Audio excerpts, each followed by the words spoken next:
He thought it was just another evening, another chance to feel normal again. A single dad finally ready to step back into the world after years of quiet resilience. But when he arrived at the restaurant, the whispers started. The stares lingered too long. Then he saw her, the woman he'd been told was his date. Her body frail, her eyes full of something he couldn't yet name. What seemed like a simple dinner would soon uncover a cruel scheme drenched in prejudice and pity. And before the night was over, one question would change his life forever. Why was he chosen for this? Marcus Williams had learned to find peace in small routines.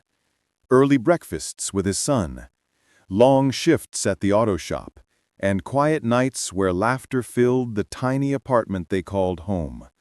Life wasn't easy, but it was steady, and after years of loss and rebuilding, steady felt like a blessing.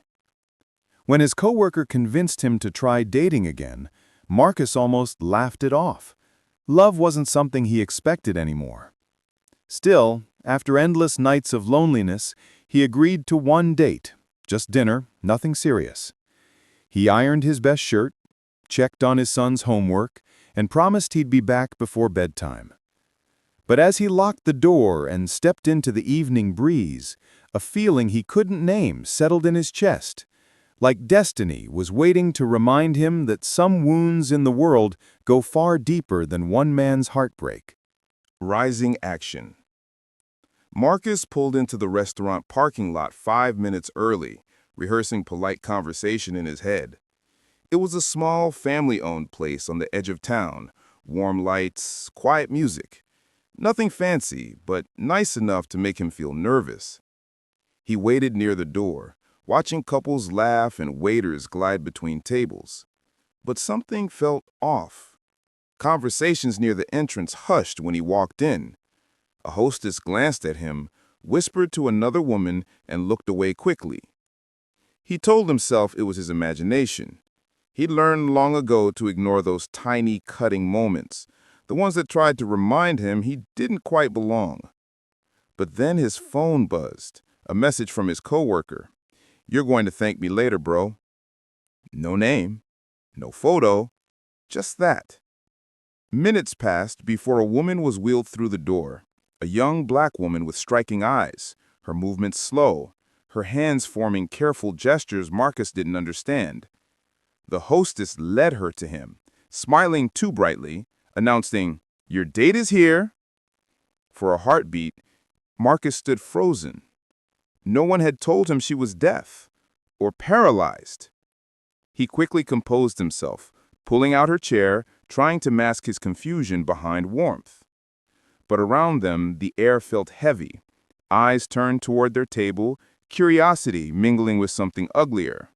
A smirk from a man at the bar, a murmur that wasn't meant to be heard. Something about charity work. Marcus's chest tightened. As their server approached, Marcus caught the tiniest glance exchanged between the hostess and the bartender, like they were in on a secret he wasn't. The woman across from him wrote something in a small notepad and slid it toward him. "You didn't know?" it read. He shook his head, the truth sinking in. This wasn't a coincidence. Someone had set them up. He wanted to leave, to grab his keys and disappear, but one look at her stopped him. Behind her calm smile was a quiet humiliation that mirrored his own. It wasn't just a bad date, it was a staged spectacle, a cruel experiment in pity and prejudice. Then, as a group nearby snickered and one man lifted his phone to record them, Marcus realized what was happening. This wasn't about love or kindness or human connection. It was about mockery, his race, her disability, entertainment for people who saw difference as a punchline. The heat rose in his chest, but he stayed seated, fighting the urge to shout. Instead, he looked around the room, taking in every face, every smirk, every sideways glance. And that's when he saw the coworker who'd set him up, standing by the bar with an expectant grin, filming, waiting for Marcus to react. Every muscle in his body screamed to confront him, but he didn't. Not yet. Because in that cruel silence, Marcus knew the real moment hadn't happened yet. The one that would make or break would happen next. Climax. Marcus's pulse pounded as the laughter around him turned sharp, feeding off his silence. His coworker's phone glinted under the dim light, a cruel lens waiting to capture his humiliation. The woman across from him, still composed, watched with eyes glistening, not from embarrassment, but quiet strength. Then she moved her hand, gently tapping her notepad to get his attention. Her handwriting shook as she wrote, "They did this to mock us. You don't have to stay." Marcus stared at the words. All the years of quiet endurance, of swallowing insults and pretending not to notice, boiling in his veins. He took a deep breath and stood. The room fell silent, sensing the shift. With steady hands, he picked up her notepad, wrote his own message, and turned it toward the watching crowd. "Human, just like you." For a suspended moment, no one spoke. Even the smirking coworker lowered his phone, not sure what he was seeing anymore. Marcus felt the air thicken with shame, the kind that makes people realize they've gone too far, but can't rewind. He reached for the woman's wheelchair and said softly, "Let's go." She understood from his tone, nodding once. Together they moved through the hush, every table they passed a reflection of guilt or denial, but Marcus didn't care about the whispers anymore.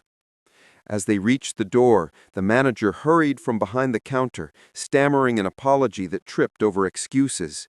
Marcus stopped, turned halfway back, and let his eyes sweep across the room one last time. The same people who had mocked were now watching as if witnessing something sacred. Outside, the night air hit like a flood, cool, cleansing, and unbearably quiet. He looked up at the sky, his heart both broken and burning, and understood. The real betrayal wasn't the prank. It was a world so comfortable humiliating others that decency had to fight for air. Inside, his coworker's phone screen went black, and for the first time that night, the laughter stopped. Resolution and impact. Marcus drove home in silence, the city lights blurring through the windshield. His hands trembled on the steering wheel. Anger, shame, disbelief all fighting for space inside him. In the passenger seat, the woman's notebook lay open on her lap. She looked out the window, her expression calm but distant. When they reached her building, she wrote one final message and tore the page out. "Thank you for standing with me. Most people would have walked away." He watched her roll toward the elevator, her small frame outlined by the faint glow of the lobby lights. Then, the doors closed and she was gone. Back in his car, Marcus sat there for a long time, the note on the dashboard fluttering in the air from the heater vent. He realized it wasn't just about what had happened in that restaurant. It was about everything that had led to that moment.